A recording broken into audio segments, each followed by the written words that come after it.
Hello, আসসালামু আলাইকুম।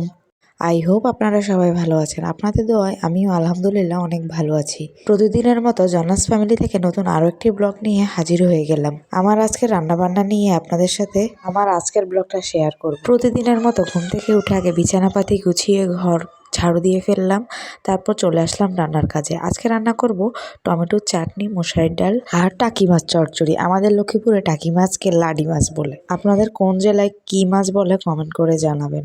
তো আমি চাটনির জন্য টমেটোগুলো চুলে বসিয়ে দিলাম এবং ডাল বসিয়ে দিলাম। এদিকে টাকি মাছগুলোকে আমি ভালো করে কেটে ভালো করে ধুয়ে নিচ্ছি। মাছগুলো কিন্তু আমাদের পুকুরের মাছ। তাজা মাছ খেতে কিন্তু আলাদাই একটা মজা লাগে, আর যেহেতু পুকুরের মাছ। তো এদিকে আমি ডালে বাগার দিয়ে দিলাম।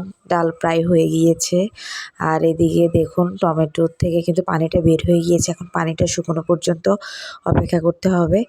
আর এদিকে টাকি মাছগুলোকে আমি ছোট ছোট পিস করে নিলাম। এভাবে ছোট ছোট পিস করে তারপর চচ্চড়ি করতে কিন্তু ভালোই লাগে খেতে। তো এই যে আমি এখানে তেলের মধ্যে পেঁয়াজ, কাঁচামরিচ দিয়ে দিলাম।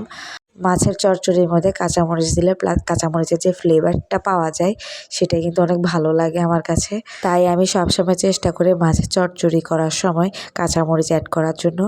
তো আমি এখানে রসুন বাটা অ্যাড করে দিলাম, ভালোভাবে নেড়ে চেড়ে নিচ্ছি, একটু ভেজে নেব। তারপর বাকি মশলাগুলো দেব। তারপরে এই যে হলুদ গুঁড়ো, জিরে গুঁড়ো, মরিচ গুঁড়ো আর লবণ দিয়ে ভালো করে কষিয়ে নেব।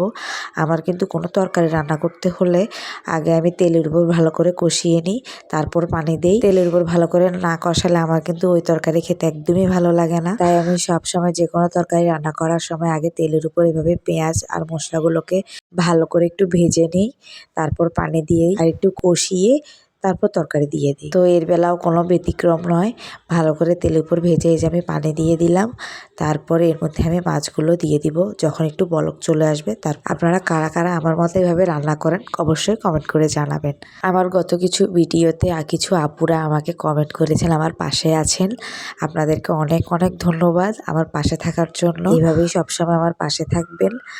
তো এই যে আমার রান্না প্রায় শেষ। ডাল আর মাছের চচ্চড়ি রেডি। আর এদিকে আমি টমেটোর চাটনির জন্য পেঁয়াজ কুচি করে নিলাম আর শুকনো মরিচগুলোকে একটু টেলে নিলাম তেলের উপর। আর এইদিকে আমি টমেটোর উপরে যে চামড়াটা, এটা কিন্তু খেতে আর ভালো লাগবে না, তাই এটা উপর থেকে আমি সরিয়ে নিচ্ছি। আমার ভিডিও যদি আপনাদের কাছে ভালো লেগে থাকে তাহলে আমার চ্যানেলটি অবশ্যই সাবস্ক্রাইব করে দিবেন আর ছোট্ট একটি লাইক দিয়ে আমার পাশে থাকবেন। আপনাদের ভালোবাসায় কিন্তু আমি এগিয়ে যেতে পারবো। এদিকে তো আমার ছেলে ঘুম থেকে উঠে গিয়েছে, তো ওকে আবার সামলাচ্ছি। এদিকে আমি চাটনিটাও করে ফেলছি, কারণ ও উঠে যাওয়া মানে তো আমার কাজ আর করা হলো না। তাই ও ঘুমে থাকতে থাকতে আমি চেষ্টা করি আমার কাজগুলো শেষ করার। তো এই যে আমি চাটনিটা বানিয়ে ফেললাম। আপনারা তো দেখতেই পেলেন কি কি দিলাম। এখানে শুধু লবণটা দিয়েছি, সরিষার তেল অ্যাড করিনি, কারণ টমেটোগুলো যখন চুলের উপর তেলে দিয়েছিলাম তখন কিন্তু আমি সরিষার তেলেই দিয়েছিলাম। তাই এখানে আলাদা করে আর সরিষার তেল অ্যাড করিনি। তো এই যে আমার চাটনি রেডি।